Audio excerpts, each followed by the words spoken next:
Hey guys, welcome back to Red Devil TV. Big news to be getting into. Ralf Rangnick leaves Manchester United. And look, I think we all kind of saw this coming, to be completely honest with you. I fully expected to see some sort of change where it would be a dramatic change, whether it would be one of the big players leaving in the summer. Now look, that could have been Rashford, that could have been Ronaldo, that could have been any sort of player who we didn't expect to leave in the summer. And look, it looks like the big one is Ralf Rangnick, and I think a lot of people saw this coming. I saw this coming from a mile off. I feel like ever since Ralf got the job, I mean, we've had a couple of situations where a couple of players have, basically gone against Ralf Rangnick, whether it being personally or in public. I think we've seen, the Martial situation where Martial came out and said that he would never not play for Manchester United, and Ralf in the press conference said that Martial didn't want to play in a certain game. I forgot what game it was about. I do remember it was in January, and Martial came out with a statement on Instagram saying that he never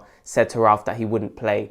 That was a tough situation with Martial. That was a bit of an awkward one. We don't know who was telling the truth there, but at the end of the day, it seemed like Ralf had been, basically told by Martial that he didn't want to play, and we don't know what was the truth there.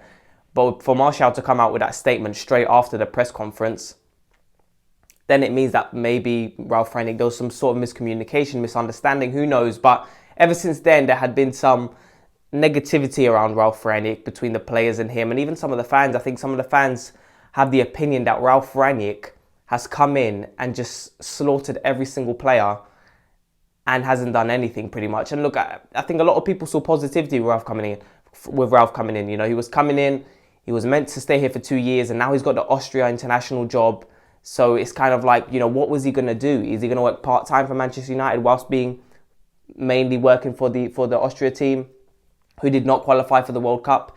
It's a difficult situation, and I think the fact that he got the international job, I think from a mile off, ever since he got that international job with Austria, I think a lot of people did see that he probably was not going to be part of Manchester United's future, which is odd, because you hire him to be a manager who, essentially, he's never really been a manager. Of course, he done some work with Leipzig, and, he's a builder of clubs. That's what Ralf Rangnick is, and that's where his strengths lie. But we tend to fire him when that's his strength, which makes absolutely no sense. I'm actually quite annoyed with this information, because when you want someone to build a club, to get players in, his role was to be, a consultant, and essentially what his job was going to be is to basically persuade players to come to Manchester United and develop, be involved with the youth and all of that stuff. So, I'm actually quite annoyed with this, because I feel like Ralf would have been fantastic for the job, because he's been doing that for the last few decades, you know what I mean? And it's kind of sad that he has to go like this. So,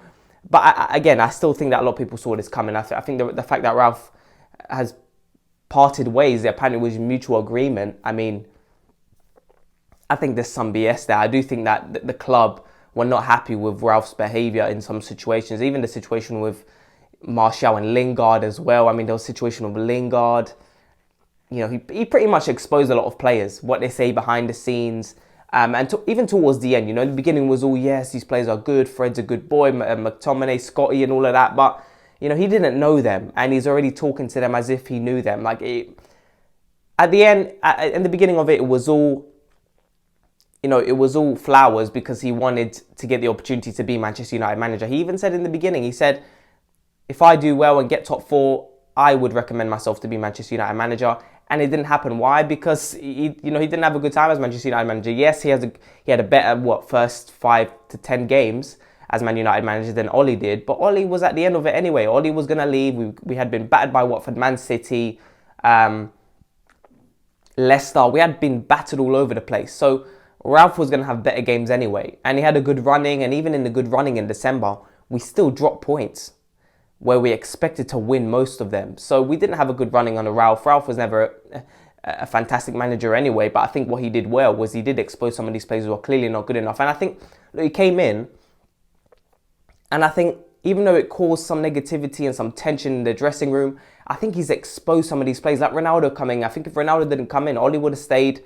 Look, some people believe we still would have gotten top 4, but I don't think we would have. Where would we have been without Ronaldo? Without, Greenwood's been out, like I've said before, Martial been poor, Rashford's been poor. A lot of these players have been poor. They wouldn't have all of a sudden turned up if Ole was still there, and Greenwood wouldn't still be playing for the club if Oli was there, because it's a personal situation. So I think at the end of the day, it's wrong to let Ralf go. Yes, he's got an international job, so perhaps that's going to take a lot of his time, even though international managers only really get a few times a year to train with their squad. And even though this year there's the World Cup, they didn't qualify for the World Cup. So we need to see what happens there with Ralf. But, I wish him all the best. I think he's done a good job in terms of, exposing some of these players.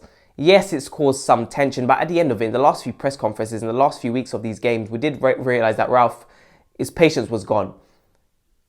He was getting asked questions that were dumb from the presser, and he essentially started just talking his mind. And look, in the beginning, he was talking his mind about tactics, about what he wants the team to do in terms of the way we play, in terms of the press, in terms of the gegenpressing and the high energy football, tackling, high chance creation. But, he never really got into some of these players. Yes, he did slowly with Martial and Lingard. There was a situation with Ronaldo and Rashford. But he never really exposed these players to a level where it's peak. I mean, he did towards the end, but not in the beginning. In the beginning, he was happy to be Manchester United manager. He recommended himself. But after that, it was, he knew he wasn't going to get the job, basically, because top four was gone. Champions League was gone. FA Cup was gone. And that's it. So, look, it is what it is. But look, this situation about Maguire, Gareth Southgate coming out saying, I believe he's still their best centre-back, Man United's best centre-back. This is why Gareth Southgate will not win a World Cup, because he can't watch a game of football and recognise who's poor. Maguire's been poor this whole season. Maguire will not suit Ten Hag's system. I think Ten Hag will probably play him next season, but that's because we still have him at the club. We can't sell him this summer. Then there are players in front of Maguire who should go anyway, but he needs to go next summer anyway. He's not worth it. He's not going to work in Ten Hag's system. We're going to play a high line. Blah, blah, blah. Like, it's the same old, you know what I mean? And look, apparently we're close to signing Darwin Nunez. Numerous reports have come out saying that we are close to signing him. I don't know how much I believe it, because we're trying to make Frankie de Jong our priority signing, which again has come out report today that Ten Hag, this is his priority signing. If we don't get him, it's, it could be a tough pill to swallow for Ten Hag. From the fact that he's worked with him, he's managed him, and this is the player who will change our midfield completely. If we don't get him, Ten Hag might lose his head, because this is a player who clearly he's trying to prioritise for the next few weeks. For me, I've said in my previous video, if we don't get Frankie de Jong, just move on and get other midfielders who are going to leave. Ruben Neves is going to leave. Declan Rice is too expensive. Tchouameni. There are players there. Apparently, we're going to make a 45 million offer for Ruben Neves. So that's going to be interesting, because Wolves wanted 50 for him. 45, meet somewhere there. I would take Ruben Neves and I would take another midfielder. You want to get Frankie for what, 80, 90 million? Ruben Neves is almost half of that. Get another midfielder on top of that. It's worth it. Two midfielders better than one. Yes, Frankie de Jong is better than both. What other midfielders will get? Better than Ruben Neves, better than Tchouameni. But two midfielders is better than one, for sure. Because Scott McTominay will start playing less games. Fred will start playing less games, even though I think Fred will do very well under Ten Hag. But two midfielders should be a priority for us this summer. And that's it. Frankie de Jong, being our priority, I don't think we're going to get him. I've already said that. And I think as well that Darwin Nunez we're not going to get. I don't believe these reports and stories coming out that we're close to signing him. I don't believe it at all.